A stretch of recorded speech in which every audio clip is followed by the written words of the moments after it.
तो दोस्तों, आज ये हमारी तीसरी क्लास है और इससे पहले हम लोगों ने मीर तकी मीर का लिखा हुआ गज़ल उल्टी हो गई तदबीरें के बारे में पढ़ा था। और आज हम लोग जो पढ़ेंगे आज की क्लास में दोस्तों, ब्रीफ इंट्रोडक्शन अबाउट मीर तकी मीर के बारे में पढ़ना है। यानी कि मीर तकी मीर का जो प्रोफाइल है, बायोग्राफी है, जो उनका ज़िंदगी था, उनके ज़िंदगी में जो भी घटनाएं हुई उसके बारे में हम लोग जानेंगे। तो दोस्तों, ये हम चैप्टर लिए हैं एनसीईआरटी किताब से निकाले हैं। तो ये एक ब्रीफ इंट्रोडक्शन है। इसको पढ़ने के बाद हम लोग इसका डिटेल स्टडी करेंगे। तो दोस्तों, पहले हम लोग जानेंगे यहाँ पर मीर तकी मीर के बारे में। तो दोस्तों, क्वेश्चन एग्जाम में पूछता है कि मीर तकी मीर का पैदाइश कब हुआ था और वफात कब हुआ था, कौन सा जगह पे पैदा हुए थे, कौन सा जगह पर डेथ हुआ था। तो कुछ इस तरह से क्वेश्चन रहता है, तो हम लोग यहाँ से स्टडी करेंगे। तो दोस्तों, मीर तकी मीर का जो पैदाइश हुआ था 1722 ईस्वी में हुआ था और उनका जो इंतकाल हुआ था 1810 ईस्वी में हुआ था। तो दोस्तों, मीर तकी मीर आगरा में पैदा हुए थे। मीर तकी मीर आगरा में पैदा हुए थे। अभी बच्चे ही थे कि वालिद का इंतकाल हो गया। कुछ दिन बाद वह दिल्ली में आ बसे।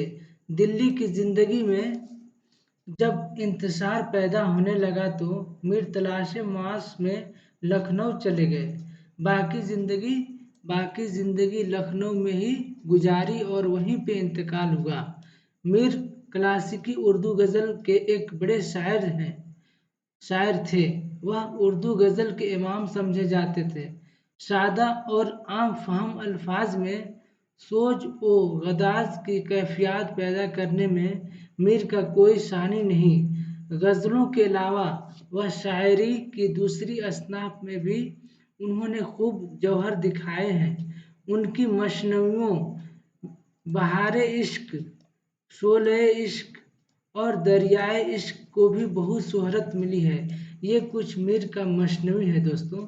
फारसी में उर्दू शेर का एक तज़किरा नकातुल शुअरा लिखी है और ज़िक्र मीर के उन्वान से अपनी स्वाहे हयात भी लिखी है। यानी कि इन्होंने खुद ज़िक्र मीर के नाम से अपने ज़िंदगी के बारे में लिखा है। इन्हें खुदाए सुखन के लक़ब से याद किया जाता है। तो दोस्तों, एग्जाम में क्वेश्चन आएगा कि कौन सा शायर को खुदाए सुखन के लक़ब से याद किया जाता है। तो इसका आंसर हम लोग देंगे दोस्तों मीर तकी मीर को। तो ये हमारा एक ब्रीफ इंट्रोडक्शन था। अब इसको कुछ हम लोग डिटेल में स्टडी करेंगे दोस्तों। तो मीर तकी मीर का जो पैदाइश था दोस्तों, तो 1722 ईस्वी में हुआ था और वफात 1810 ईस्वी में हुआ था। मीर का जो नाम था दोस्तों, मीर का नाम मोहम्मद तकी था और तखल्लुस इनका जो था मीर था। मीर तकी 1722 ईस्वी में अकबराबाद में पैदा हुए थे। 1722 ईस्वी में अकबराबाद यानी कि आगरा में पैदा हुए थे। मीर का इंतकाल 20 सितंबर 1810 ईस्वी को लखनऊ में हुआ। मीर के वालिद का नाम अली मोहम्मद अली था। मीर के वालिद का नाम क्या था दोस्तों? तो मोहम्मद अली था, जिन्हें लोग अली मुत्तकी कहकर पुकारा करते थे और जिनका इंतकाल उस वक्त हुआ था जब मीर सिर्फ 11 साल के थे। तो यानी कि मीर का जो फादर थे उनका इंतकाल जब मीर बचपन के ही उम्र में थे तभी इंतकाल हो गया था। मीर के दो भाई थे, एक हाफिज मोहम्मद हसन सौतेले भाई थे ये, और मीर के बड़े थे, मतलब ये सौतेले भाई भी थे और मीर के बड़े भाई थे ये। और दूसरे जो भाई थे उनका नाम था मोहम्मद रजी, जो कि सगे और मीर से छोटे थे। मीर के मुंह बोले चचा अमानुल्लाह थे, जिन्हें अली मुत्तकी ने मीर को 7 बरस की उम्र में तरबियत के लिए सपुर्द किया था। यानी कि चचा अमानुल्लाह के पास मीर तकी के जो वालिद थे अली मुत्तकी, उन्होंने इनको सुपुर्द किया था तालीम हासिल करने के लिए। मीर के उस्ताद सौतेले भाई के मामू खान आरजू थे। जो इनका सौतेला भाई था मोहम्मद हसन, उनका जो मामू थे वो भी इनके उस्ताद रहे। मीर ने शहादत अमरोही के मशवरे पर शायरी शुरू की थी। ये भी इम्पोर्टेंट है दोस्तों। मीर ने शहादत अमरोही के मशवरे पर शायरी शुरू की थी। मीर के दो बेटे थे। बड़े बेटे का नाम क्या था दोस्तों? फैज़ अली नाम था। बड़े बेटे का नाम फैज़ अली फैज़ था और छोटे बेटे का नाम हसन अस्करी अर्श था। हसन अस्करी अर्श था। मीर के घर पर, ये दोस्तों उतना इम्पोर्टेंट पॉइंट नहीं है, जो इम्पोर्टेंट है उसमें हमने टिक कर दिया है। मीर आसिफुद्दौला के दावत पर 1781 ईस्वी में लखनऊ गए थे। तो ये भी इम्पोर्टेंट है दोस्तों क्वेश्चन कि किनके बुलाने से मीर जो है लखनऊ गए थे। तो मीर आसिफुद्दौला के दावत पर 1781 ईस्वी में लखनऊ गए थे। मीर ने लखनऊ में 31 बरस आराम से गुजारे। मीर से मुतल्लिक सबसे बड़ा काम शमसुर रहमान फारूकी ने किया है। फारूकी ने मीर से मुतल्लिक शेर शऊर अंग्रेज 4 जिल्दों में लिखी है। फारूकी ने शेर शेर शोर शेर शोर अंगेज 4 जिल्दों में लिखी है उर्दू, और उसी किताब पर शमसुर रहमान फारूकी को सरस्वती सम्मान मिला था।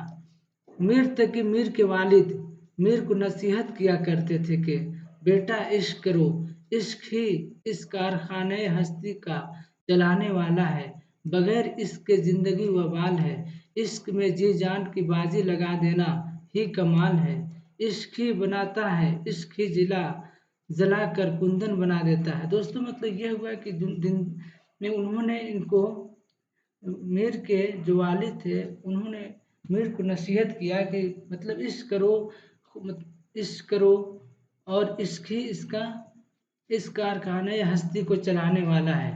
अच्छा, खुदाए सुखन हम लोग ने पढ़ा था कि इनका एक खुदाए सुखन के नाम से भी इन्हें जाना जाता था। अच्छा, मीर के कारनामे।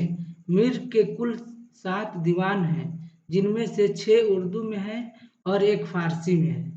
जैसे दीवान अव्वल 1752 ईस्वी में और दीवान दोम 1775 ईस्वी में लिखा गया होगा। दीवान शोम 1786। इसी तरह से दोस्तों दीवान चहारुम मतलब 1794 ईस्वी के आसपास, दीवान पंचम 1803 ईस्वी और दीवान शशम 1809 ईस्वी। इसके बाद है दोस्तों, मीर ने हर एक दीवान को जादू की पुड़ी कहा है। मीर ने हर एक दीवान को जादू की पुड़ी कहा है। मीर ने अपने कलाम को ख्वास पसंद करार दिया है। अच्छा, मीर के इश्किया मशनवियाँ मुंदरजा झैल हैं। ऐसे तो मीर के जो मशनवी के बारे में कहा जाता है तो बहुत 37 मशनवी हैं, लेकिन इसमें से जो कुछ खास था उसके बारे में कुछ हम लोग को याद रखना पड़ेगा दोस्तों। जैसे पहला है ख्वाब व ख्याल। तो इससे भी क्वेश्चन आ सकता है एग्जाम में कि ख्वाब व ख्याल किसका मसनवी है? तो ये मीर का है। तो ख्वाब व ख्याल में क्या चीज़ पर डिस्कस किया गया है? तो इसमें उन्होंने अपनी आप बीती बयान की है। ख्वाब व ख्याल जो मसनवी है उसमें मीर ने अपनी आप बीती को बयान किया है। दूसरा मसनवी है दोस्तों मामलात इश्क। ये कदरे तवील मसनवी है। ये कदरे तवील मसनवी है जिसमें इश्क के 7 मामलात का जिक्र मिलता है। नेक्स्ट मसनवी है दोस्तों दरियाए इश्क। तो दरियाए इश्क में क्या चीज़ पर इन्होंने बातें की है? तो इस्म ब मुस्मा मसनवी है। इसमें आशिक व माशूक दोनों दरिया में कूद कर जान दे देते हैं। अच्छा, नेक्स्ट जो है मसनवी शोले इश्क। तो मसनवी शोले इश्क के बारे में क्या है कि मसनवी शोले इश्क में एक वफादार बीवी की दास्तान मोहब्बत बयान की गई है। इसमें मसनवी में असल किस्से से पहले 132 अशआर में इश्क की तारीफ बयान की गई है। उसी तरह जोश इश्क, एजाज इश्क, हकायत इश्क, ये सब भी दोस्तों मीर का लिखा हुआ मसनवी है। हकायत इश्क में तबाजाद मसनवी है। इसमें अफगान पेशर के इश्क का किस्सा बयान किया गया है। तो दोस्तों ये सब कुछ हम लोग को याद रखना होगा, जैसे कि एजाज इश्क, हकायत इश्क की, तो ये सब जो भी मसनवी है तो ये मीर का लिखा हुआ मसनवी है। उसी तरह मोरनामा भी एक मसनवी है। तो ये जो मोरनामा है इसमें क्या चीज़ बयान किया गया है, तो इस मसनवी में इंसान और हैवान के दरमियान होने वाले इश्क का जिक्र किया गया है। अच्छा, नेक्स्ट है दोस्तों इसमें कि जिक्र मीर, जो कि 1772 ईस्वी में फारसी में मीर की खुद नविश्त स्वाहें उमरी है। इसमें मीर ने अपनी ज़िंदगी के हालात लिखे हैं। जो है जिक्र मीर, ये इम्पोर्टेंट पॉइंट है दोस्तों कि जिक्र मीर 1772 ईस्वी में फारसी में मीर ने खुद नविश्त स्वाहें उमरी की है, यानी कि मीर ने खुद लिखा है। इसमें मीर ने अपनी ज़िंदगी के हालात लिखे हैं। इसका उर्दू तर्जमा निसार अहमद फारूकी ने किया था। इन्होंने फारसी में लिखा था और निसार अहमद फारूकी ने इसको उर्दू में तर्जमा किया। फैज़ मीर ये 5 हिकायतों पर मुश्तमिल है। फैज़ मीर ये क्या है दोस्तों? फैज़ मीर तो ये 5 हिकायतों पर मुश्तमिल है। इन हिकायतों में मीर ने अल्लाह वालों के हालात और पीरों के करामात को बयान किया है। फैज़ मीर, फैज़ मीर जो है दोस्तों, फैज़ मीर एक मुख्तसर फ़ारसी तसनीफ़ है जो उन्होंने अपने बड़े बेटे फैज़ अली के तालीम के लिए कलमबंद किया था। तो दोस्तों ये हमारा आज के क्लास में रहा कि मीर के बारे में कुछ एक ब्रीफ इंट्रोडक्शन रहा। तो इससे दोस्तों जो भी इम्पोर्टेंट पॉइंट आप लोग को लगता है दोस्तों वो याद रखिएगा। ऐसे जो भी इसमें इम्पोर्टेंट हमको लगा तो उसमें तो टिक हम कर दिए हैं और उस चीज़ पे बताए भी हैं। तो दोस्तों फिर हम लोग मिलते हैं अगले क्लास में नेक्स्ट टॉपिक के साथ। तो इसको आप लोग एक बार अच्छा से रीड कर लीजिएगा और हो सके तो आप लोग इसका नोट भी बना लीजिएगा। तो फिर हम लोग दोस्तों मिलते हैं अगले क्लास में।